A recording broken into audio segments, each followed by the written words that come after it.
ঐ তহঁতিকেইটা চব কথা শুনিলি নহয়? গোটেই গছ কাটি খতম দি দিবি। আজিৰ ভিতৰতে চব গছ কাটি খতম হ'ব লাগিব, বুজিলি নহয়? আৰু ইফাল সিফাল কৰিবি মাৰ খাবি দেই। তোক কৈছোঁ, তোক এই মাজৰটোক চাদা তাদা খাই পিনে বহি নাথাকিবি, চব গছ কাটিবি আজিৰ দিনটোৰ ভিতৰতে। ঠিক আছে বছ, ঠিক আছে বছ। ঠিক আছে বছ। এতিয়া যা, ভালে ভালে কামবোৰ কৰিবি আৰু আনি পিনে এই গাড়ীখনতে থবিহি, বুজিলি নহয়? ঠিক আছে বছ, আমি ইয়াতে থৈ দিমহি আৰু টিংকু, তই হাবিত চিকাৰ টিকাৰ কৰিবলৈ নাযাবি আকৌ। এই হাবিখন বৰ ভাল নহয়, ইয়াত কিবা কিবি ওলাই বুলি কয় মানুহে। আগতে কৈ দিছোঁ তহঁতক, য'ত ত'ত ঘূৰি নুফুৰিবি। নাই নাই বছ, মই একো খেলি মেলি নকৰোঁ। চিধা গছ কাটি আনিম আৰু গাড়ীখনত থম আৰু লৈ যামগৈ। যা এতিয়া গোটেই তিনিটাই কামবোৰ কৰিবি ভালকে, বুজিলি নহয়? আৰে ভাইটিসকল, কোনজোপা গছ কাটো বে প্ৰথমতে ভাবিয়ে পোৱা নাই নহয়। তহঁতে কচোন কোনজোপা কাটিলে ভাল হ'ব, মই ধৰিবই পৰা নাইচোন। আৰে চাবলৈ কি আছে, ঘাঁহ ঘোচ কাটি গ'লেই হ'ল এফালৰ পৰা। আমাৰ কামটো মুঠতে খতম হ'বহে লাগে আজিৰ ভিতৰত, আৰু পইচাটো পাব লাগে আৰু এফালৰ পৰা কাটি গ'লেই হ'ল। আৰে পাগল, গোটেই জংঘলখন কাটি শেষ কৰিবি নেকি বে? কেইডালমান গছে কাটিব কৈছে। তো গোটেই জংঘলখন কাটি শেষ কৰিলে নহ'ব নহয়, আমাক কেইডালমান গছে কাটিব কৈছে। সেইটোও হয়, পিছে এই বল এই প্ৰথম জোপাৰ পৰাই আৰম্ভ কৰি দিওঁ, এই সৰুজোপাৰ পৰা। ঠিক আছে তেন্তে আৰম্ভ কৰ। দুঘাপ দিলেই হ'ব, এজোপা সৰুহে, পটককৈ পৰি যাব।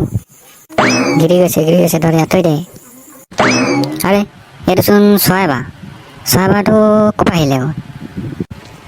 ইয়াত আগৰপৰা চৰাইবাহ আছিলে চাগে, সেইকাৰণে এতিয়া পৰি গ'ল। এই বাদ দে, কি হ'বনো চৰাইবাহে, এটা ভাঙিলে একো নহয়। সেই বাদ দে, ঢেৰ গছ কাটিব আছে, জল্দি বৈ। সেইজোপা লওঁ আৰু সেইফালৰ পৰা কাটোঁগৈ বৈ, সেই পিছফালৰ পৰা। বৈ তেনেহ'লে। বৈ গাড়ীখনৰ ওচৰলৈ লৈ বৈ এতিয়া। সোনকালে নিনিলে আকৌ মালিকে বজাব। মোৰ বাঁহটো কোনে ভাঙিলে মোৰ বাঁহটো? নিশ্চয় ইয়াত গছ কাটিবলৈ অহা মানুহকেইটাই হ'ব। সিহঁতক মই শুদাই নেৰো ইহঁতক মই কিমান দিনৰ পৰা এই গছজোপাতেই বসবাস কৰি আছিলোঁ, আৰু মোৰ পোৱালীকেইটাও ইয়াতেই আছিলে। আজি সিহঁতি চব তেহেজ নেহেজ কৰি থৈ গ'ল। তহঁতেও পাবি, তহঁতক মই শুদাই নেৰো। তই ইয়াতে ৰখি দিলি যে, বৈ আকৌ অলপ ধৰি দে গছডাল, মোৰ ভাগৰ লাগিছে নহয়। এতিয়া তই ধৰ, ইমান দেৰি মই ধৰি লৈ আৰু এতিয়া গাড়ীখনৰ ওচৰলৈকে তই ধৰ। তই চালা এক নম্বৰ কাম চোৰ দেই। আমি দুটা অথনিৰ পৰা কষ্ট কৰি আছোঁ, তই এনেই আমাৰ লগত ঘূৰি ফুৰিছ। নহয় মানে মোৰ পেচাব কৰিব লাগিছে বহুত জোৰছে, মই কৰি লৈছোঁ। তই দুটা গৈ থাকচোন ধৰি। চাল্লা, তোৰ হাগিব লাগে, মুতিব লাগে আৰু কি নালাগে হে? জল্দি কৰি ল, আমি গৈ আছোঁ। হ'ব, গৈ থাকক। লা। এইখিনিতে ভাল হ'ব, এইখিনিতে অলপ হালকা হৈ লওঁ। এইটো আকৌ কি বস্তু বে? মই এজনী শালিকা লগা কাউৰী হয়, বুজিলি? তহঁতি এতিয়া মই থকা বাঁহটো ভাঙি পেলালি আৰু গছজোপাও কাটি পেলাবিলি। এতিয়া তহঁতক মই শুদাই নেৰো, মই বদলা ল'মেই। কি? সেই গছজোপা কালিকা লগা কাউৰী বাঁহ আছিলে মানে? আমিচোন গমেই নাপালোঁ। কি হ'ব বে এতিয়া? মই সেইবোৰ নাজানো, মই তহঁতৰ পৰা বদলা ল'বলৈ আহিছোঁ, আৰু মই লৈহে যাম। এতিয়া এই জংঘলখনত যোন মানুহ আহিব, চবকে মই মাৰি পেলাম। আমাক মাফ কৰি দিয়ক, আমাৰ ভুল হৈ গ'ল। মালিকে কাটিব গৈছিলে কাৰণেহে আমি কাটিলোঁ। ৰাম, এতিয়াহে শান্তি। যেনে তেনে ইয়াৰ আহি পালোহি আৰু দেই গছজোপা। এতিয়া মালিকৰ পৰা পইচাটো ল'ব লাগে আৰু যাব লাগে আৰু ইয়াৰ পৰা। কিন্তু টিংকু ক'ত গ'ল? সিটো মুতিব লাগিব বুলি কৈছিলে, এতিয়ালৈকে অহাই নাই যে। জানো পাই কি কৰিছে ইমান দেৰি, এৰি থৈ যামগৈ আকৌ বে। চিংদা, এইটো কি বস্তু বে?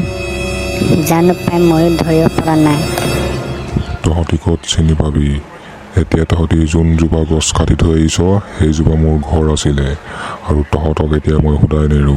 তহঁতৰ পৰা বদলা ল'মেই মই। হ হ হ। কি?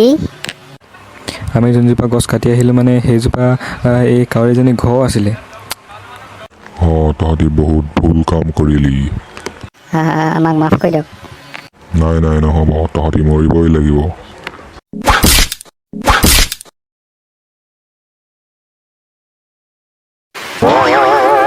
পোনাকণ আৰু মেমেৰা, শুনিছোঁ বোলে জংঘলত চিং আৰু টিংকুহঁতক কোনোবা কালিকা লগা কাউৰীয়ে মাৰি পেলালে, হয় নেকি কথাটো? অঁ বজেন্দা ঠিকেই শুনিছে। সেইদিনা 3টা গৈছিলে নহয় গছ কাটিবলৈ, আৰু ঘূৰি নাহিলে আৰু তাৰপৰা। কি হ'ল জানো? এতিয়া ঘৰত গোটেই হুলস্থুলীয়া পৰিৱেশ হৈ আছে। আমি কিবা এটা কৰিব লাগিব আৰু বুজিছে। মই কথাটো ভাবিছোঁ বাৰু, কি কৰোঁ চাওঁ। আমি সেই পাহাৰৰ কিনাৰত থকা মুনিবৰৰ ওচৰলৈ যাব লাগিব। তেওঁহে আমাক কিবা এটা কৰিব পাৰিব। এইবোৰ হাবিত থকা ভুটীয়া বস্তু বহুত পাৱাৰফুল। আমি সুদা হাতে একো কৰিব নোৱাৰোঁ। তেন্তে আমি সেই বাবাজনৰ ওচৰলৈ যোৱাই ভাল হ'বচোন। যাব লাগিব, অতি শীঘ্ৰেই যাম। দেৰি নকওঁ আৰু নহয়, বুজিছে। আমি সোনকালে গৈ থকা ভাল হ'ব। এতিয়াই যাওঁ নহ'লে বজেন্দা। এতিয়াই যোৱা নেকি? ৰ'বা তেন্তে। মণিবৰ, আমি আপোনাৰ ওচৰলৈ এটা কামত আহিছিলোঁ। কি কামত বাছাহঁত? আমাৰ গাঁৱৰ 3জন লোক জংঘলত গছ কাটিবলৈ গৈ এজনী কালিকা লগা কাউৰীৰ পাল্লাত পৰিলে আৰু 3জনৰ মৃত্যু হৈছে। আমি এতিয়া সেই দুষ্ট কাউৰীজনীক মাৰিব লাগে আৰু গাঁওখনক ৰক্ষা কৰিব লাগে। তাৰ বাবে এটা উপায় লাগে আমাক। সেইটো কথা নেকি? হয় বাবা। মই এতিয়া তহঁতক এখন তৰোৱাল দিম। সেই তৰোৱালখন সেই কাউৰীজনীৰ পেটত সুমিয়াই দিবি, আৰু লগে লগে সেই কাউৰীজনীৰ মৃত্যু হ'ব। বুজিলি? এইখন ল তৰোৱাল। ঠিক আছে মণিবৰ। সেইজনী দেখিলেনে? সেইজনী এতিয়া ইয়াৰ পৰা উৰি গৈছে। বজেন্দা, সেইজনী এতিয়া ইয়াৰ পৰা গৈছে। ক'লৈ গ'লগৈ জানো? ৰহ, ক'ত যাব তাই? মৰিলো। চাল্লা তোক আজি চবক শিকাই আছে, ৰহ। তই যিমান চেষ্টা কৰিলেও মোক মাৰিব নোৱাৰ। ৰহ, তোক এতিয়া মজাটো উলিয়াই আছো। চাচোন তই কি কৰ। এই অস্ত্ৰপাত মুনিবৰে দিছে। এই পাত তোৰ পেটত সোমালে বাচি নাথাক। ইয়াহু! এতিয়া পালি মজাটোহে মোৰ লগত পাংগা ল'বলৈ আহ। জিতেগা ভাই জিতেগা, বজেন জিতেগা।